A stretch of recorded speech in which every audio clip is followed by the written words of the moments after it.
Hello বন্ধুরা, তোমাদের আরেকটা ভিডিওতে স্বাগত জানাই। তো আজকে আমি তোমাদের জানাবো যে কিভাবে তোমরা যে কোনো কল, তোমাদের যখনই যে কোনো কল আসে তখন কিন্তু অটোমেটিকলি কিন্তু কলটি কিন্তু রেকর্ড করা শুরু করবে। এই সেটিংসটি তোমরা কিভাবে করবে? তো আমি কালকে একটা ভিডিও পোস্ট করেছিলাম, সেই ভিডিওতে কমেন্ট মানে করা হয়েছিল। ৩ জন কমেন্ট করেছিল যে দাদা, যখন কোনো মানে নতুন নাম্বার বা কোনো আমাদের সেভ করা নাম্বার অথবা জানাশোনা নাম্বার ফোন আসে, তখন আমরা অটোমেটিক যে একটা সিস্টেম থাকে, যে অটোমেটিক কলটি রেকর্ড করা শুরু করবে। তো এটি আমরা কিভাবে করব, সেটা নিয়ে একটা ভিডিও তুমি বানাবে। তো তার জন্য আমি এই ভিডিওটা আমি সাথে শেয়ার করছি যে তোমরা কিভাবে যে কোনো নাম্বার থেকে তোমার ফোনে কল আসলে অটোমেটিকলি কিন্তু কলটি কিন্তু রেকর্ডিং করা শুরু করবে। তো ভিডিওতে যাওয়ার আগে যদি তোমরা এই চ্যানেল নতুন, তাহলে অবশ্যই চ্যানেলটিকে সাবস্ক্রাইব করে পাশে থাকবে এরকম নিত্য নতুন ভিডিও পাওয়ার জন্য।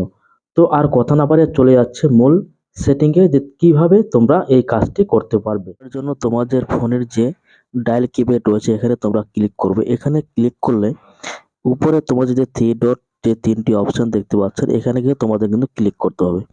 তো এখানে আমি ক্লিক করে দিচ্ছি। এখানে ক্লিক করলে যে সেটিংস, এই সেটিংসকে তোমাদের ক্লিক করতে হবে। সেটিংয়ে আমি ক্লিক করছি। এই সেটিংয়ে ক্লিক করার পর এরকম তোমাদের কিন্তু অনেকগুলি কিন্তু অপশন এখানে শো হবে।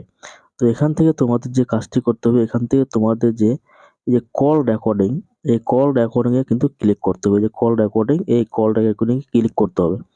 এই কল রেকর্ডিং এ ক্লিক করলে এখানেও কিন্তু অনেকগুলি তোমরা কিন্তু অপশন দেখতে পাবে। তো এখান থেকে তোমাদের খুঁজে বের করতে হবে যে অটোমেটিকলি রেকর্ড আননোন নাম্বার। তো এখানে আমার যে আননোন নাম্বার এই সেটিংসটি রয়েছে, এটা কিন্তু আমার কিন্তু অ্যালাউ করা রয়েছে, এখানে তোমরা দেখতে পাচ্ছ। তো এটাকে যদি অন করে রাখি তাহলে কিন্তু যে কোনো কল আসলে কিন্তু আমাদের এখান থেকে কিন্তু অটোমেটিকলি কিন্তু কলটা কিন্তু রেকর্ড করা শুরু করবে। তো যারা এই যারা এই কমেন্টটি করেছিলে যে আননোন নাম্বার কিভাবে কল রেকর্ড করব, তাদের জন্য এই ভিডিওটি বানানো।